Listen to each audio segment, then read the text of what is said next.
স্বাগত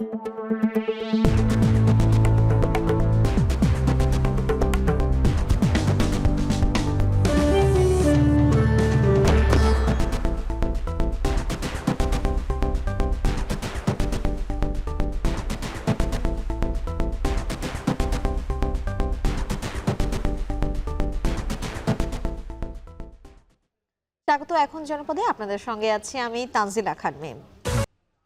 নরসিংদীর রায়পুরার সাবেক ও বর্তমান চেয়ারম্যানের দুপক্ষের সংঘর্ষে প্রাণ গেছে একজনের, গুলি ও টেটাবিদ্ধ হয়েছেন অন্তত 15 জন। ঘটনাস্থল পরিদর্শন করেছেন ঢাকা রেঞ্জের অতিরিক্ত ডিআইজি।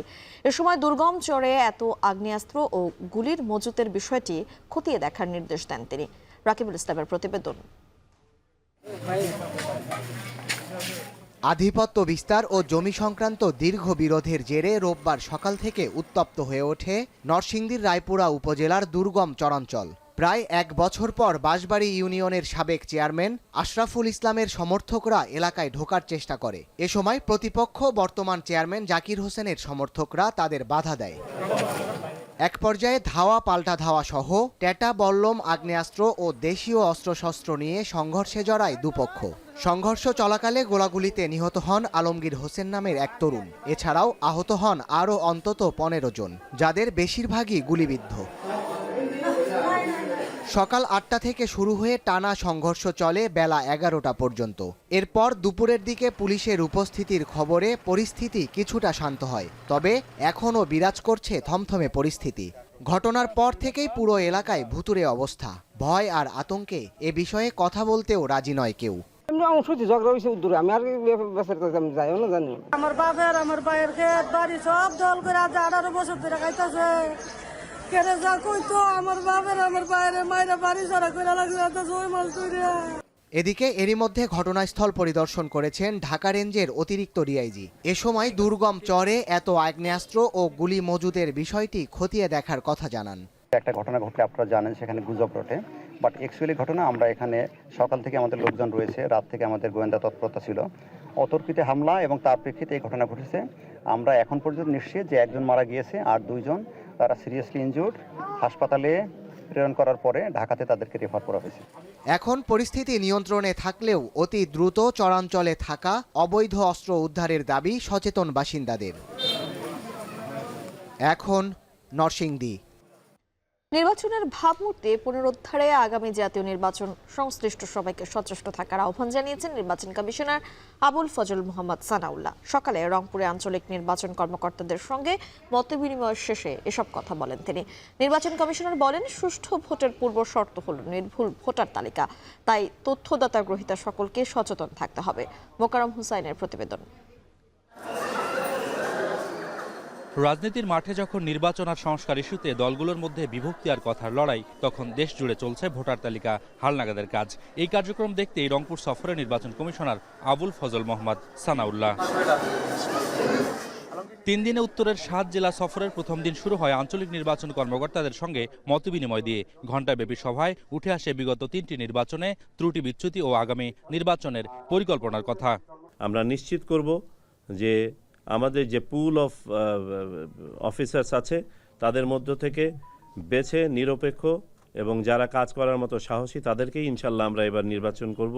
এ সময় গণমাধ্যমের প্রশ্নের জবাবে আওয়ামী লীগের নির্বাচনে অংশগ্রহণের বিষয়টি রাজনৈতিক ঐক্যমতের সিদ্ধান্ত বলে মন্তব্য করেন তিনি। জানান, সবগুলো আসনের সক্ষমতা না থাকায় হবে না আগামী নির্বাচনে ইভিএমের ব্যবহার।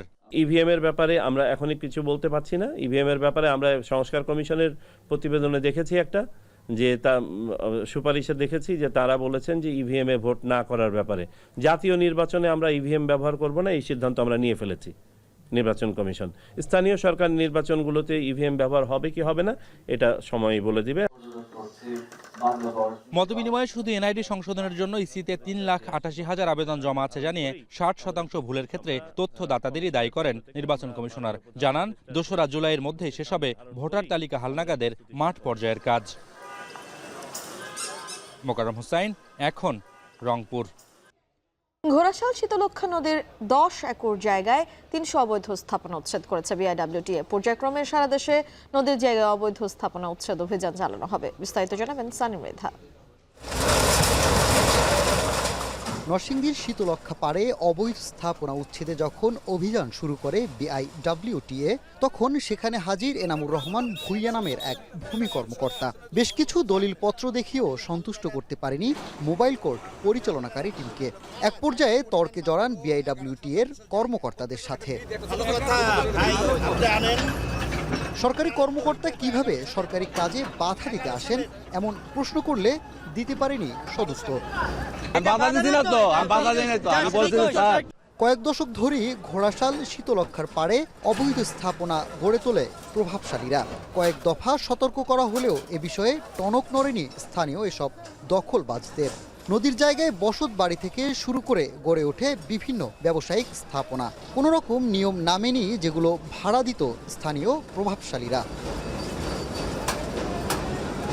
এসব অবৈধ স্থাপনা সরাতে গেল সপ্তাহে মাইকিং করে বিআইডব্লিউটিএ।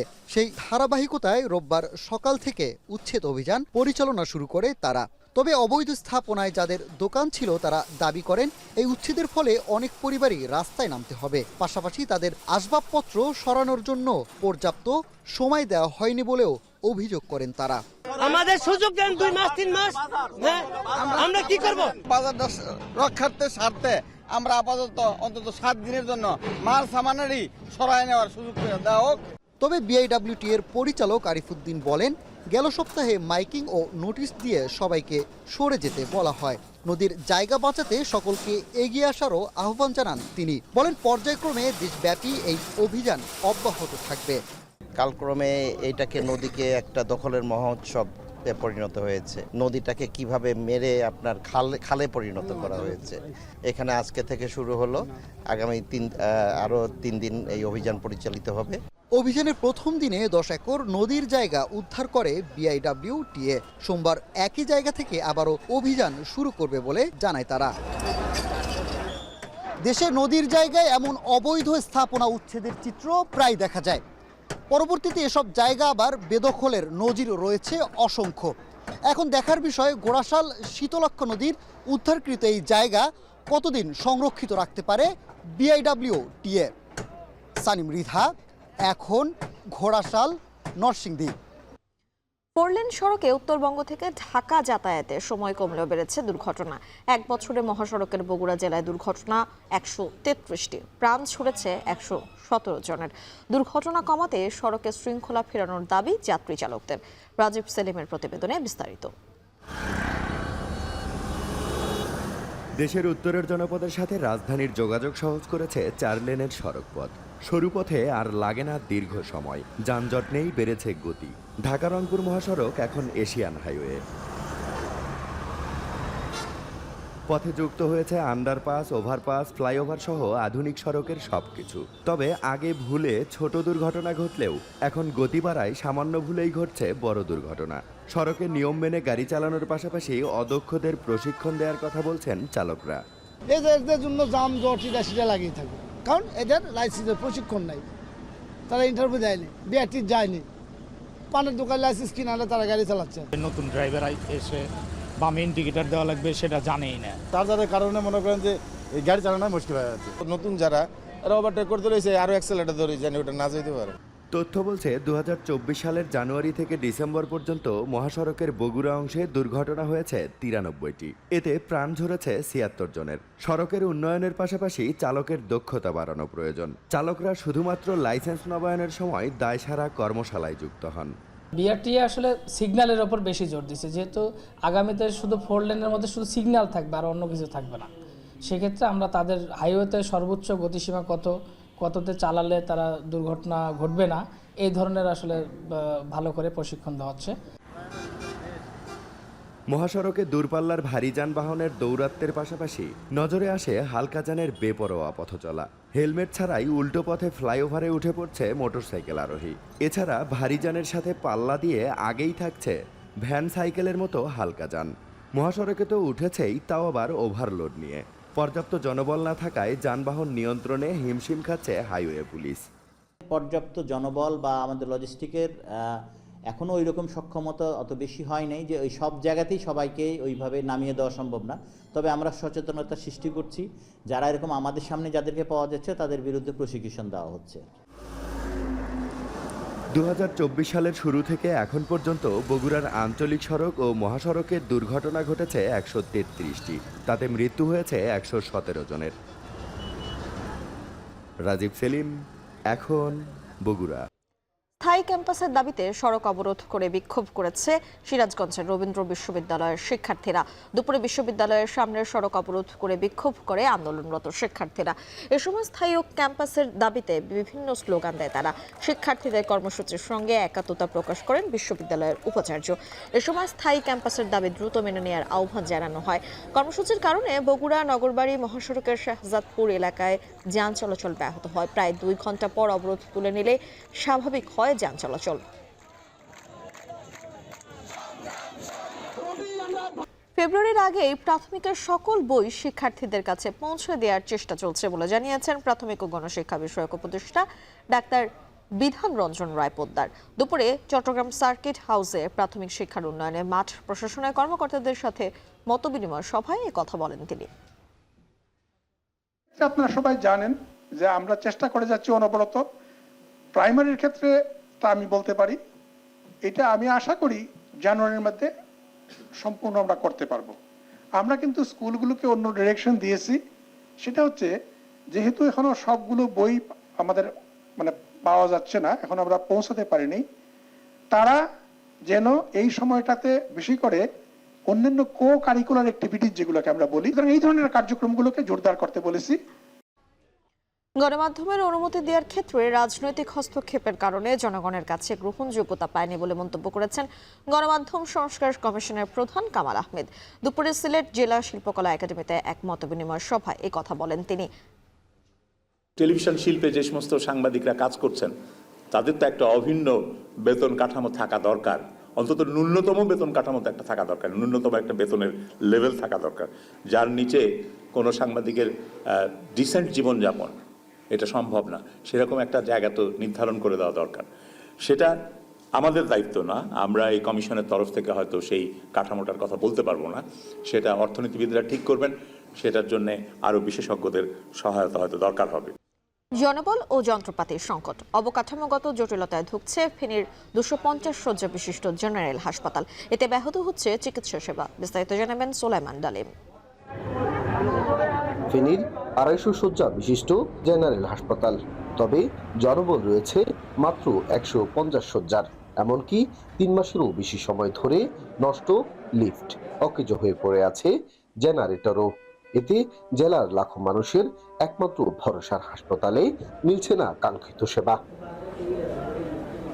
রোগী ও স্বজনরা জানান, যে কয়জন চিকিৎসক আছেন তারাও 5 আগস্টের পর থেকে অনিয়মিত। প্রায় সব মেশিন নষ্ট হওয়ায় হাসপাতালে দন্ত সেবা, চর্মরোগ সহ অনেক রোগের পরীক্ষা করানো যাচ্ছে না। এখানে হাসপাতালে রোগীর চাপ অত্যন্ত বেশি, কিন্তু এই হাসপাতালটি দীর্ঘদিন থেকে বিভিন্ন সমস্যায় জর্জরিত। একজন রোগী মারা যাওয়ার পরে আরেকজন রোগী সিরিয়াল পায়, সিরিয়ালে না। কারেন্টের সমস্যা, মেশিনের সমস্যা, মনে করেন সিডির সমস্যা, সবকিছু সমস্যা। হাতে অনেক সিরিয়াল রোগীদের, কিন্তু আমাদের মেশিনের স্বল্পতা আছে। হাসপাতাল কর্তৃপক্ষ বলছে, শূন্য পদে চিকিৎসক ও জনবল নিয়োগের জন্য গেল সরকারের আমলে একাধিকবার সংশ্লিষ্ট দপ্তরে চাহিদা পাঠিয়েও মেলেনি সাড়া। আমরা বিদ্যমান জনবল দিয়ে চালিয়ে যাচ্ছি। এগুলোর জন্য যদি আলাদা জনবল দেওয়া হয় তাহলে আমরা সেবাটাকে আরও ভালোভাবে দিতে পারবো বলে আমরা আশা রাখি। আমরা চাই বিদ্যুতের নিরবচ্ছিন্ন যে বিদ্যুৎ সেটি যেন হাসপাতালে বিদ্যমান থাকে। স্থানীয়রা মনে করছেন, হাসপাতালে পূর্ণাঙ্গ জনবল নিয়োগের পাশাপাশি মেডিকেল কলেজে রূপান্তর করলে কাটতে পারে সংকট। সোলাইমান ডালিম, এখন ফেনী। শেষ করছি এখন জনপদে। এখন টেলিভিশন ওয়েবসাইটে দেখতে ভিজিট করুন www.ekon.tv। ফেসবুকে দেখতে হলে ভিজিট করুন facebook.com/tv.ekon। এছাড়া ইউটিউবে দেখতে হলে ভিজিট করুন youtube.com/ekontv।